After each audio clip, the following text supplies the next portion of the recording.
Des papillons et des abeilles qui se disputent le nectar d'une végétation luxuriante, dans un espace qui paraît tellement naturel, qui pourrait deviner que ce n'est qu'un décor, que sous ce masque se cache l'ancienne décharge d'Anthrocin, la plus grande décharge d'Europe.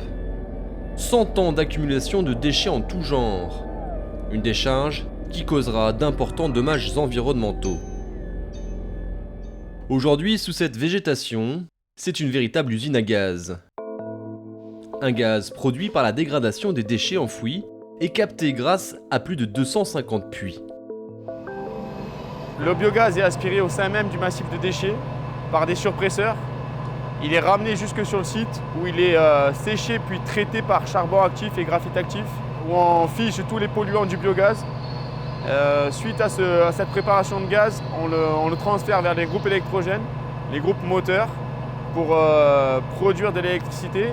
40 gigawattheures par an, soit la consommation électrique de 16 000 habitants. Le tout revendu à EDF pour une exploitation qui devrait durer 15 ans. Pendant cette période, on peut estimer que la quasi-totalité du biogaz sera libérée.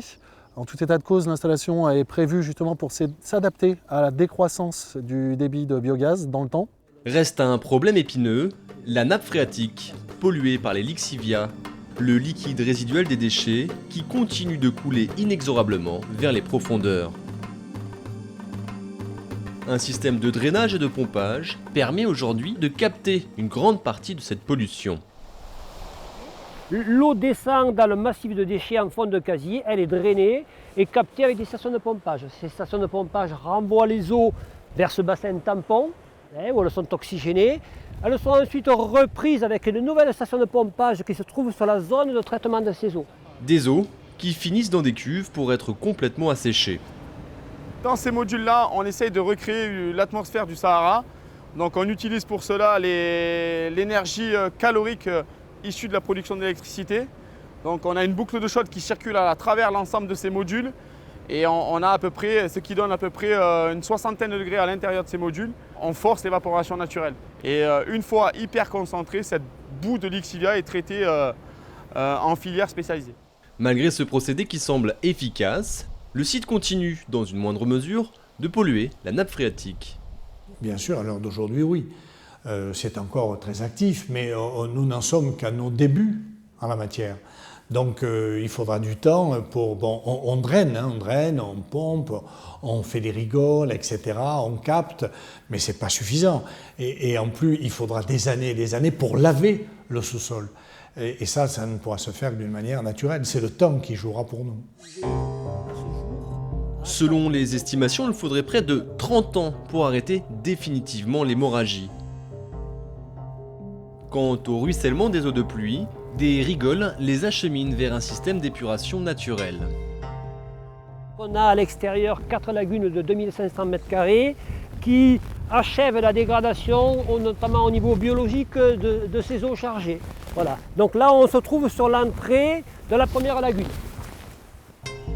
Micro-organismes, UV solaire, filtration des végétaux et du sol. Après son passage dans 4 lagunes, l'eau atteindrait une qualité satisfaisante. À l'exutoire de la 4e lagune, on a un système de mesure de débit avec un canal Venturi et des sondes. Et c'est ici, bon là actuellement c'est sec parce que les eaux n'arrivent pas jusqu'ici, qu'on déverse, qu'on fait l'ensemble de nos mesures avant de déverser les eaux résiduelles dans le canal Centre-Cros qui se trouve juste derrière, dans cette zone-là. On retrouve essentiellement des chlorures, des sulfates, ce sont des sels. Tout ce qui est métaux lourds reste bloqué dans les matières minérales en sortie du site. La matière organique, elle s'est dégradée, notamment la DBO assez rapidement. La demande chimique en oxygène, c'est un peu plus long, mais c'est le système de lagunage qui achève cette dégradation. Mais ce qu'on retrouve, c'est essentiellement des sels, chlorures, sulfates, voilà, les types de nitrates. On retrouve aussi des sacs plastiques. Recouverts de sédiments, on peut avoir du mal à les percevoir, mais ils sont partout. Bon, ben là on s'approche du canal. On voit qu'il y a du plastique là, et en fait, Pour avoir été en barque naviguer en plein milieu, on s'aperçoit que dès qu'on met un coup de fourche, le sol du canal est complètement tapissé de sacs plastiques. La décharge d'Entresan, se situant en zone très venteuse, a disséminé des milliers voire des millions de sacs plastiques à des kilomètres à la ronde. Une pollution qui a laissé des traces. Bon, on se doutait un petit peu qu'il y avait des plastiques, mais l'ampleur, on va dire, de la pollution, elle a été révélée il y a 2 ans quand il a fallu curer ce canal.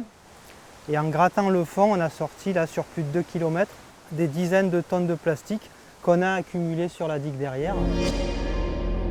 Une véritable digue de plastique qui fut grossièrement nettoyée une première fois. Pourtant, la pollution est toujours bien présente. Et à chaque coup de vent, tous ces plastiques sont de nouveau transportés dans le canal, qui ensuite lui-même va jusqu'à la réserve nationale des marais du Viguera et finit sa vie dans l'étang du Landre. Donc c'est une pollution qui est certainement qui a certainement cours sur encore 3 ou 4 km en aval. Aujourd'hui, la décharge d'Entresan a bien disparu du paysage. Une page de l'histoire a été définitivement tournée, mais un certain nombre d'empreintes resteront indélébiles.